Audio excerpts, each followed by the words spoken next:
अस्सलाम वालेकुम guys, welcome to second part of my vlog. जैसा कि पहले पार्ट में आपने देखा कि मैंने अपने आबाई शहर कोटद्दू से बहावलपुर अहमदपुर शर्किया और आखिर में किला द्रावड़ तक का सफ़र किया। इस दौरान मैं आपको किला द्रावड़ पूरा दिखा चुका हूँ। तो अब ये दूसरा पार्ट है। इसमें हम क्या करेंगे, इसमें आपको वो मस्जिद दिखाते हैं जिसको शाही मस्जिद भी कहा जाता है, जो कि किला द्रावड़ के साथ बिल्कुल मुल्हिका है।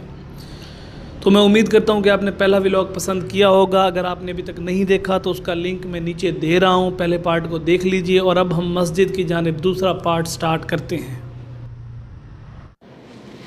ये है जी वो मस्जिद जो किला द्रावड़ के साथ मुल्हिका है, बिल्कुल साथ है। इसको शाही मस्जिद भी कहा जाता है।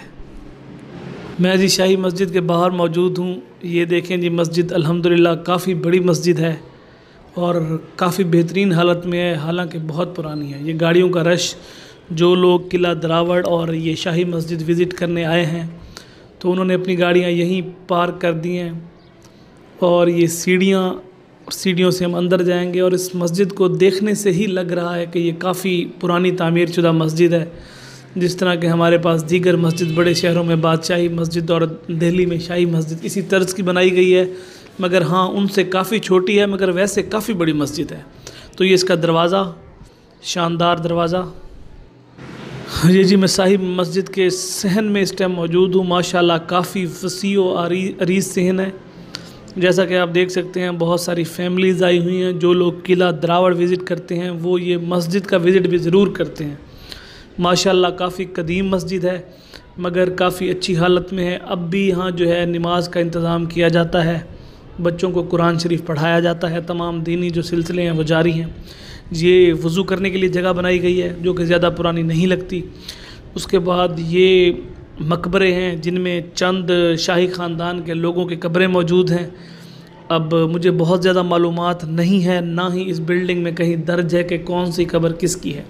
ये देख सकते हैं, ये दरवाज़े लगे हुए हैं, इनके अंदर मकबरे हैं, इनके अंदर कब्रें हैं। कहा जाता है कि शाही ख़ानदान की कब्रें हैं। और इसका तर्ज़ तामीर भी आप देख लें, कितना शानदार बनाया गया है, बेहतरीन बनाया गया है, जो कि हमारी तारीख़ का आइनादार है। तो ये दीवारों का डिज़ाइन भी आप देख लें, ये भी काफ़ी कदीम है। तो गेट नया लगा हुआ है। उसके साथ साथ ये देखें, यहाँ कब्रें मौजूद हैं इनके अंदर, मगर बाहर से लॉक्ड हैं और कुछ नहीं लिखा हुआ कि ये किन साहिबान की कब्रें हैं या किन की तदफीन की गई है। उसके साथ ये वसी अरीज़ से हैं, जहाँ कसीर तादाद में नमाजी जो हैं नमाज अदा कर सकते हैं। तो अब मैं थोड़ा सा आगे चलता हूँ तो मैं आपको दिखाता हूँ मस्जिद का अंदर से ये मस्जिद किस तरह की है। ये सामने आप देख सकते हैं, माशाल्लाह इंतहाई खूबसूरत नज़ारा, बहुत खूबसूरत मस्जिद, इंतहाई दीदा ज़ेब तरीके से बनाई गई, मगर चूँकि काफ़ी पुरानी है तो थोड़े बहुत जो है आसार नुमाया हैं कि ये काफ़ी कदीम मस्जिद है।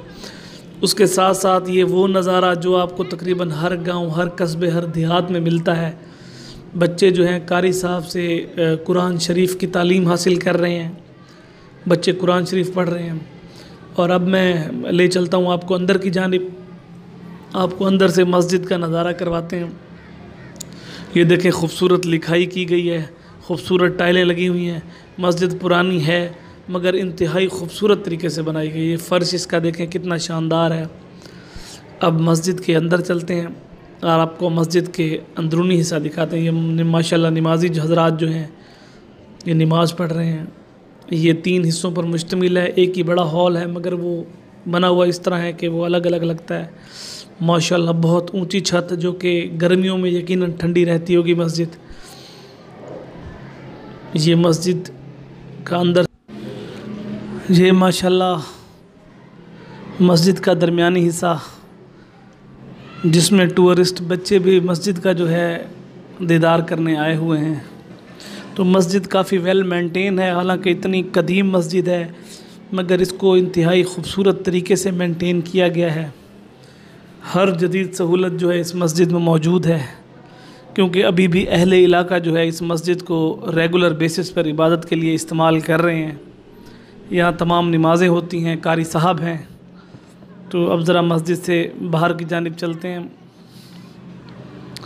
तो ये सीढ़ियाँ हैं, यहाँ से हम उतरेंगे और सामने कारी साहब जो हैं बच्चों को कुरान शरीफ पढ़ा रहे हैं। तो ये मस्जिद का एक बार फिर से है, तो मेरा ख्याल है आपको पसंद आई होगी। अगर आपको पसंद आया है तो मेरे चैनल को सब्सक्राइब करें और शेयर करें। इंशाअल्लाह दोबारा हाज़िर हों।